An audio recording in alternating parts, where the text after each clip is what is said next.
İnson o'zi bilan qabrgacha 3 ta narsani olib ketar ekan. Birinchisi oilasi, ikkinchisi mol davlatini, uchinchisi amallar.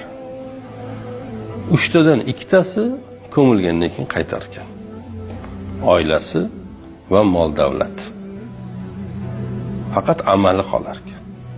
Amalini olib ketar ekan. Endi mol davlati qanday qabrgacha boradi desangiz, shu bu dunyodagi shu mol davlati tufayli to'plagani obro'lari, e'tibori bilan, hurmatidan shu qabrga ko'mguncha odamlar sabr qilar ekanda endi. Bo'lmasa shuni ham qilmay qo'yaveradi. O'zi ko'pchilik odamlar erta bir kun men olamni tark etsam ko'madigan hech kim bo'lmay, sharmanda bo'lib qolmay deb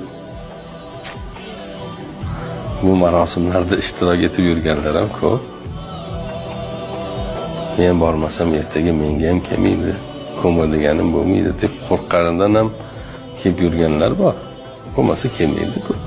Men bormasam ertaga menga ham kelmaydi, ko'madiganim bo'lmaydi deb qo'rqqanidan ham kelib yurganlar bor. Bo'lmasa kelmaydi ko'p.